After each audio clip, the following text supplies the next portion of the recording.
And it is a glorious Monday morning. It is another start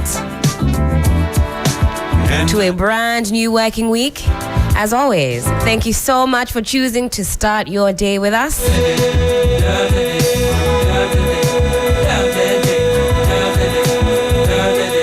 We do this in tandem with you. So welcome aboard. Buckle up. It's going to be another exciting ride right here on 3FM Sunrise on 3FM 92.7. My name is Helen Appiah-Ampofo. And I will be co-piloting this morning. A lot in store for you and I to delve into this morning. So do stick with us. Very shortly, we will be zooming into the weather forecast. We'll have Felicity Ahafia joining us. She is a chief forecaster with the Ghana Met. As always, we want to make sure that we are fully prepared for the day. And that, of course, includes making sure you are suited and booted correctly. Correct attire for the correct weather.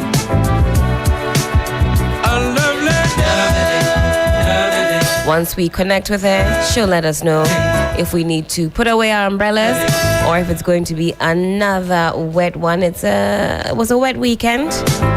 Again, connect with us. Let us know what the weather conditions are like where you are. We're heavy on the socials. You can find us on Facebook, on Twitter, and also on Instagram. We appreciate all of your thoughts, your comments, your questions, suggestions. Do keep them coming.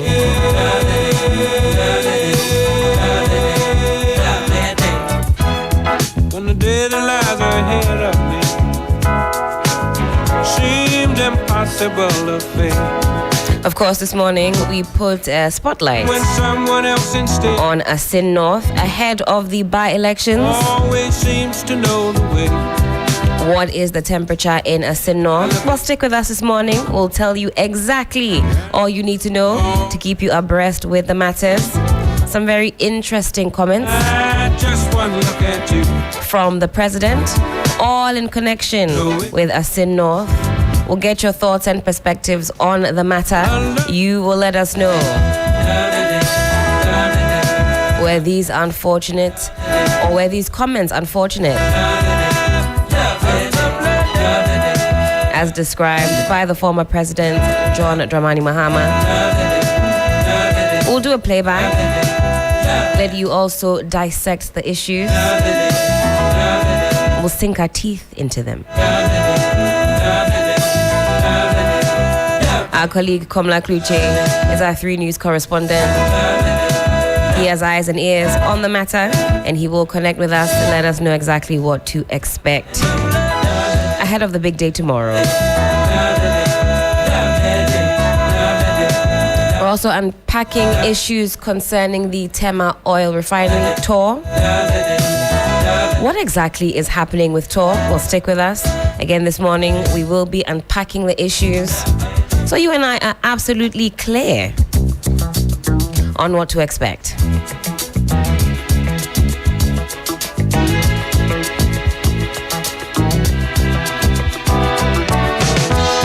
When I wake up in the morning, love, and the sunlight hurts my eyes, and something without warning, love, bears heavy on my mind. Then I look at you, and the world's alright with me. Just one look at you, and I know it's gonna be a lovely day.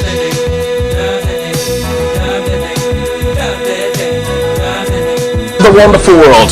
Welcome to Sunrise on 3FM 92.7. Start your day well informed. Start with us on Sunrise on 3FM 92.7. Catch the all-new Sunrise Morning Show with me, Johnnie Hughes, Helen Appiah-Ampofo, William Asiedu, and Noble Crosby. Weekdays from 5 for that weather forecast.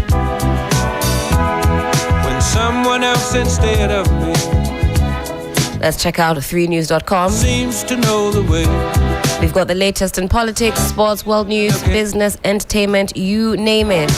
Or Bank of Ghana orders use of armored bullion vans for cash movement immediately. Of course, this was a hot topic last week following the unfortunate murder of a police officer on duty, not in a bullion van, but in what has been described soft skin or soft shelled cash in transit vehicles.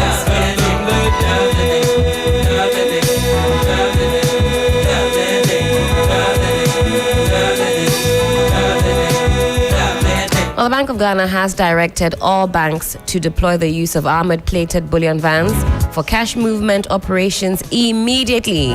Failure to comply with this directive in all cash-related activities across the country shall attract severe sanctions, the central bank wrote to all managing directors of banks in Ghana.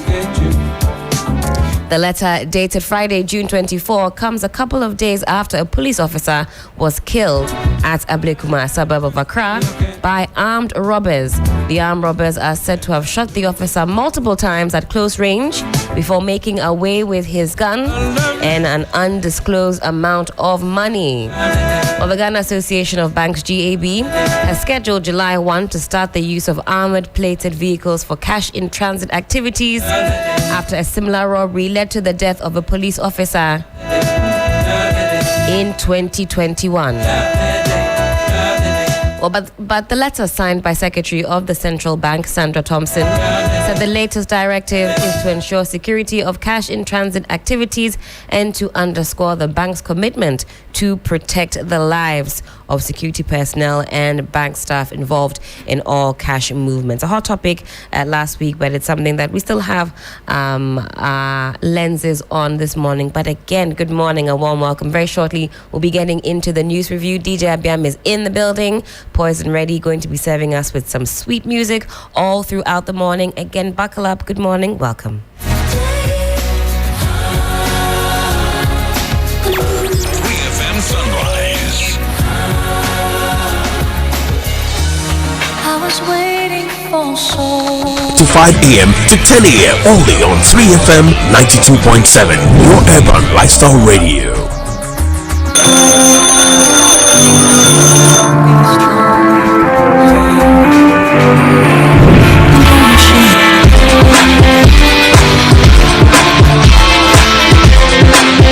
You are a major stakeholder in nation building. Your voice matters. Start your day with us.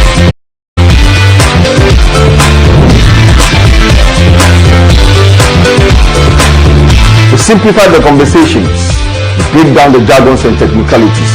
We keep you well informed throughout the week. Start your day with us.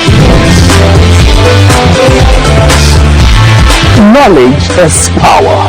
We put you in the know of the happenings in Ghana and the world over.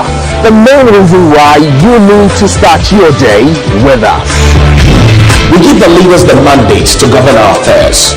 We have a responsibility to hold them to account. It begins here. Start your day with us. Good morning, Ghana, Africa, and the rest of the wonderful world. Welcome to Sunrise on 3FM 92.7. Start your day well informed. Start with us on Sunrise on 3FM 92.7. Catch the all-new Sunrise Morning Show with me, Johnnie Hughes, Helen Appiah-Ampofo, William Asiedu, And Noble Crosbyan. weekdays from 5:55 a.m. to 10 a.m. only on 3FM 92.7, your urban lifestyle radio.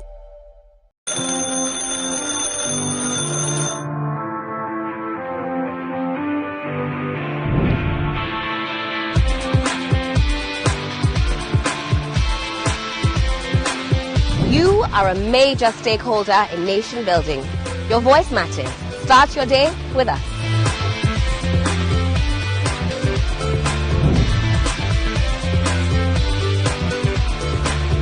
We simplify the conversations, break down the jargons and technicalities. We keep you well informed throughout the week. Start your day with us. Knowledge is power. We put you in the know of the happenings in Ghana and the world over. Again, for my early risers, do check out 3news.com. You'll find all of the latest stories Again, this morning, our lens is heavily focused on Asin North and the happenings ahead of the by-elections tomorrow. Again, we'll play back the commentary, or some of the commentary, as the campaigning has gone on, and also some of the comments from the president. Sparked a lot of conversation, both online and offline. We'll get your thoughts on that as well. Where those comments fare, they've been described by the former president, John Dramani Mahama, as being unfortunate. Do you agree with that? We'll unravel all of those issues this morning as we progress in the news review and also in the show. The hashtag we're using this morning is hashtag 3FM Sunrise. Add your voice to the conversation this morning.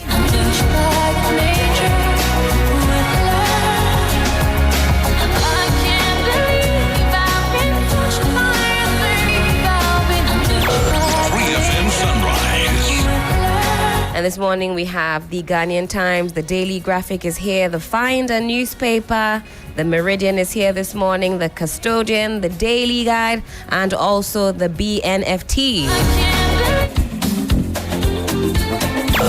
3FM Sunrise. Sunrise on 3FM.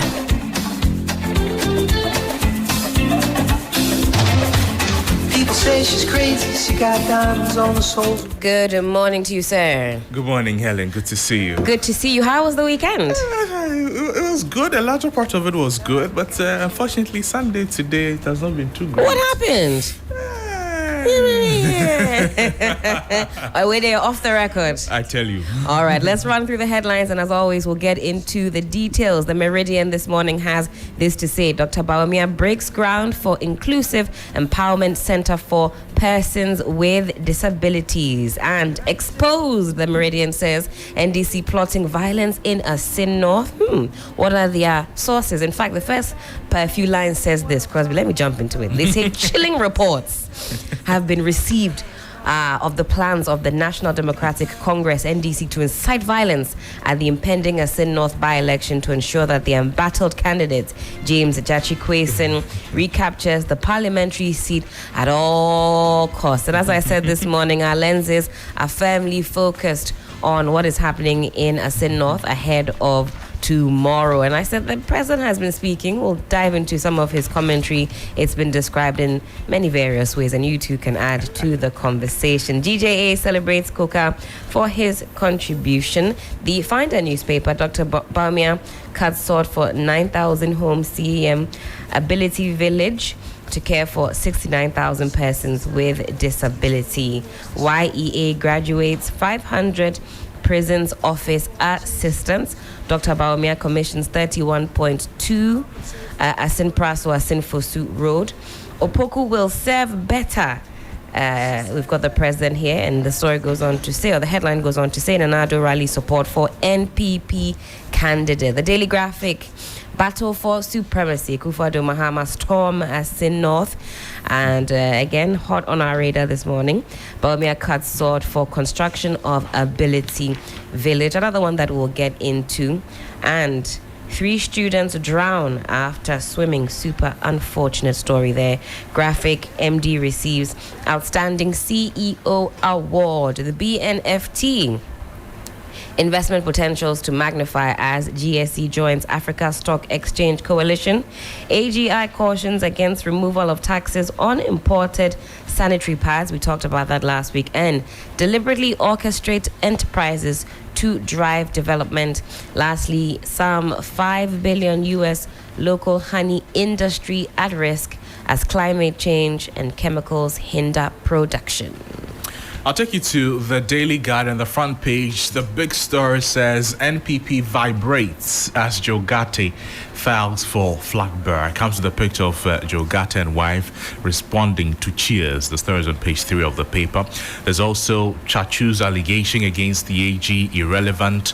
That is from the court. Also on page 3, Bawumia cuts sword for PWD's Empowerment Center, Accra, Rome, to promote arts, culture, education, and slain Majwa buried. The story is on page 6. If you remember Majwa from the Ashanti region, it is related to Inspector Mechumasi, right, killed the late Majwa. She's been buried now. Okay. The custodian newspaper, Helen, it says NDC plots mayhem in Asin North, but MPP is sure of victory. I'll also jump a little, tell you where they're getting their report from. It says disturbing report filtering in indicates that. So they are picking reports that the NDC is plotting mayhem in the Asin North constituency. There's also Jospon Group, IRRI sign MOU on local rice project. YA recruits 1,500 inmates as prisons offers assistance. The story is on page 6 of the paper. It brings my attention to a lot of the recruitment we do, that after 6 months we stop paying them, and then when they begin to talk about it, then amongst themselves they say you're disgracing the party. It is also something job for the boys, just like the regional ministers. What happened? Where are the Nabconians? Nabconians, are you there? Good morning. They are hearing you. Good morning. Good morning. There's also Baumia Natoshi Anand. The story is on page 3.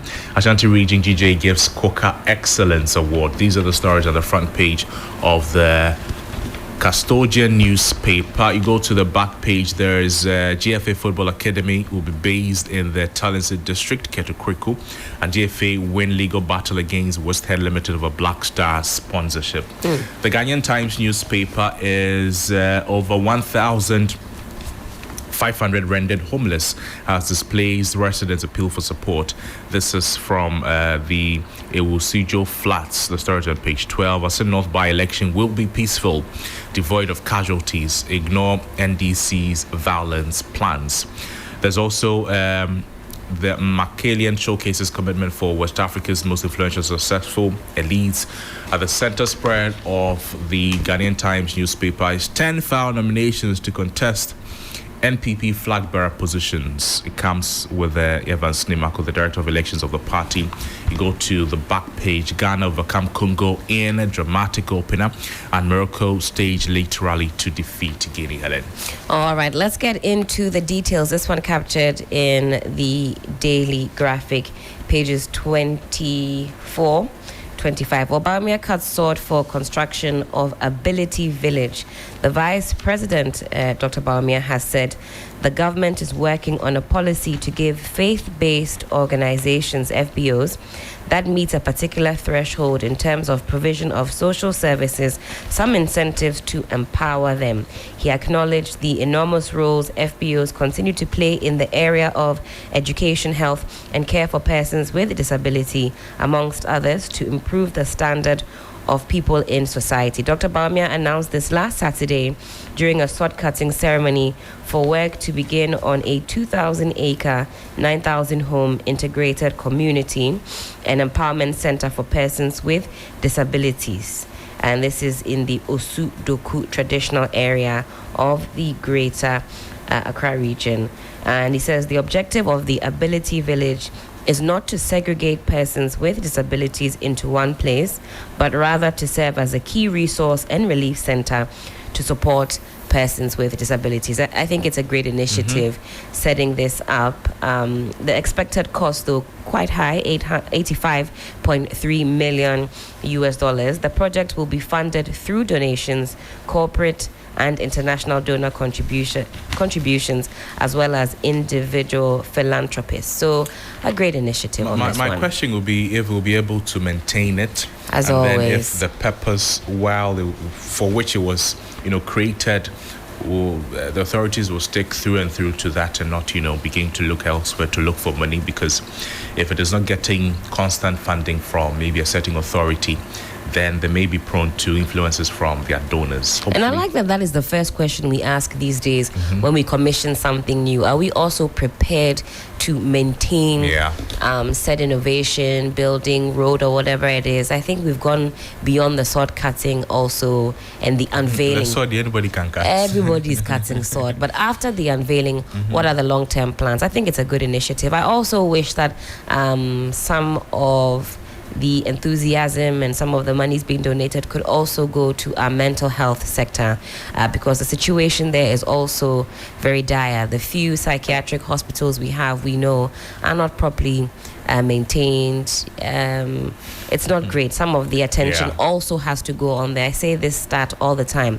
World Health Organization says countries should allocate something like 15% of their health resources to mental health. Experts are saying we're doing about below 1% of that threshold. So the situation is dire. And with 1 in 5 Ghanaians who had been told suffering from a serious mental health condition, something must be done. How many are we here? Anyways, I digress. Well, there's also page 6 of the Daily Guide newspaper. 6 Chinese grabbed for Galamsey. So 6 Chinese illegal miners plus 1 Ghanaian. So now they've been nabbed by the Operation Halt 2 team for engaging in illegal mining, and about 7 excavators have also been seized.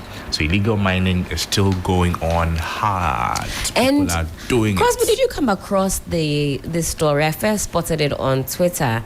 The bridge, the footbridge, is it only a footbridge that is being commissioned over River Pra? There was a picture to go along with that.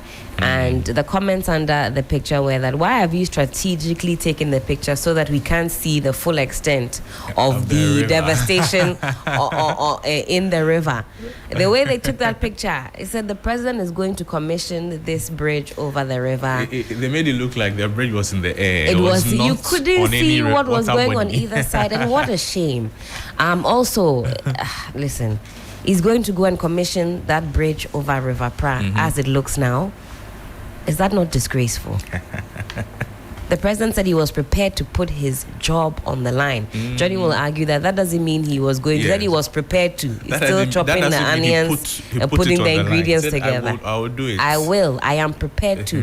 He did not do it, so we understand. We move. Matter of semantics. Well, the Ascent North is boiling, you know. A lot of papers are reporting the NDC is plotting mayhem, chaos. Where are they getting it from? Let's get into that. Are there further details? Well, they're only saying that reports reaching them indicates that the NDC is plotting mayhem. But what we know for certainty is that the NDC, the NPP, they have wrapped up their campaign. The Ascent by-election is happening tomorrow. 3 persons, Charles Opoku of the NPP, James Jachikwesing of the NDC, and Bernice Enyonam Sefenu of the LPG. She's also contesting the seat. And then they wrapped up their campaigns just yesterday. A lot of crisscrossing since the Supreme Court ordered, Parliament to expunge the name of James Jachikwesing, to declare the seat vacant and all of that. A lot of campaigns, massive, swift, supersonic speed of development in the constituency. The residents are happy.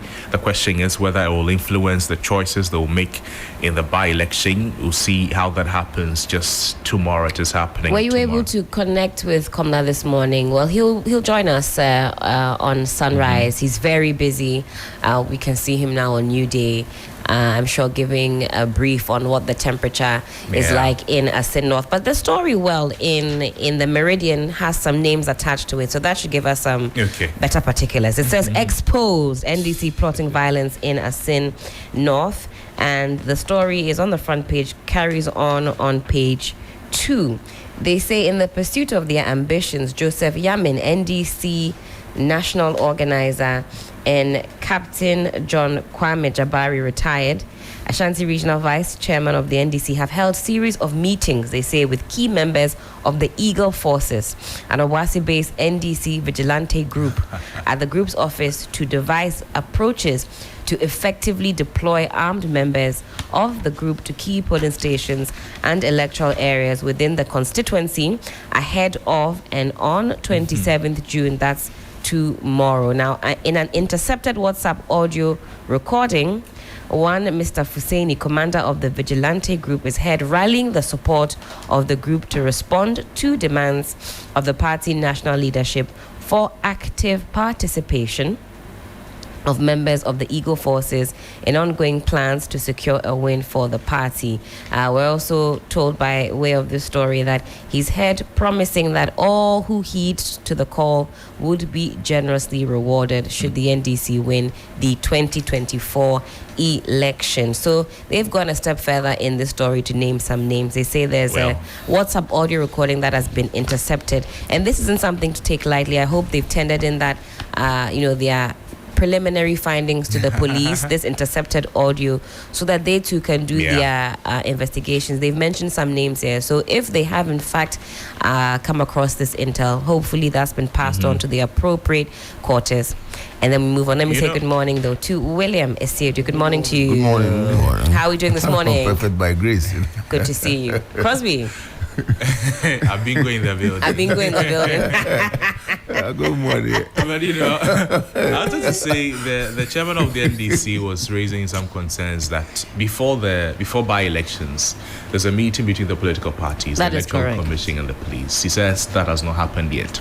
So because we saw that happen with the Kumewu by-election. But he's saying this is yet to happen. So it is also playing in fuel and the perception of some violence, and the stakes are really, really high. That's right. In this election. Kumewu, unlike the Asin North, was almost cast in stone. But the Asin North from 2012, from the NDC to the MPP, NDC to the MPP. So there's a lot at stake here. It is. And then Parliament, the number gains, it's not going to be easy. So hopefully it goes well. And like we said, we'll speak with Komla Kluche and he'll tell us what the place is looking like, what the conversations are going, the reception of the persons all in the constituency. And that's a great point that you raise. Unlike, of course, like we said with the Kumewu situation where President guided a lot of us in our thinking, well, this is the way it's going to go. With the Asin North, it's a completely different ball game, with the numbers often quite close, the competition quite tight and going in, swinging in different ways. And that's why the Daily Graphic captures it as the battle for supremacy. A lot is riding on tomorrow's elections. Akufo-Addo Mahama storm Asin North. Well, campaigning by the political parties and candidates for the Asin North parliamentary seat reached a crescendo yesterday with the involvement of President Nana Addo Dankwa Akufo-Addo and former President John Dramani Mahama. The two indeed added weight to their respective parties' appeal for votes before the curtains on the campaigning were lowered yesterday.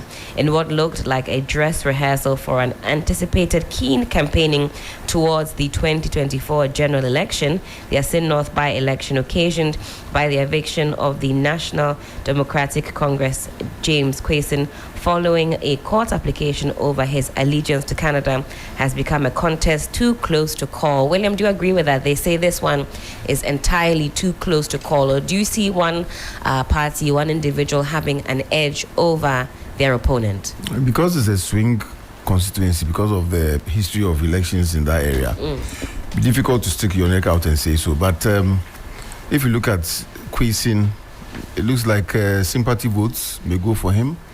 The other gentleman from the MPP, is it Achampo? Charles Opoku. Charles Opoku. You see, all the time it's been Kwesen because of the court case. Yeah. And the media has been focusing on Kwesen and so on and so forth. But I'm just looking at how the Charles Opoku guy is also going to leverage on his family ties to the area. I hear the father was very instrumental in the development of the area. Kwesen too has done what he has done. And the father, he won the seat and it's been taken from him. People are disagreeing with what the Supreme Court did to him. So the conversation has been, is he going to win sympathy votes? Is he going to get the seat back? Because people think that he was not treated fairly.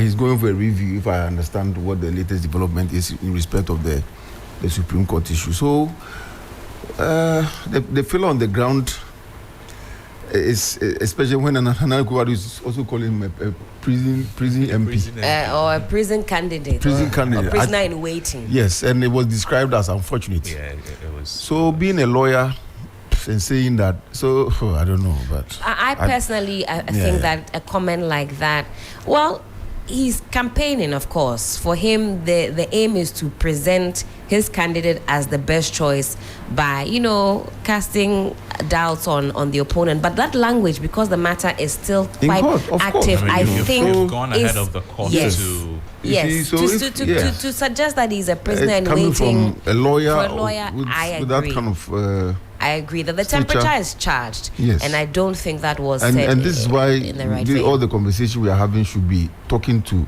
the people of Asiedu North, and they shouldn't be listening to the politicians. They know what is happening in their constituency. That's right. Because the politicians will live there after tomorrow. That's right. You know, yesterday or so, over the weekend, I saw the vice president walking in the rain to go and shake some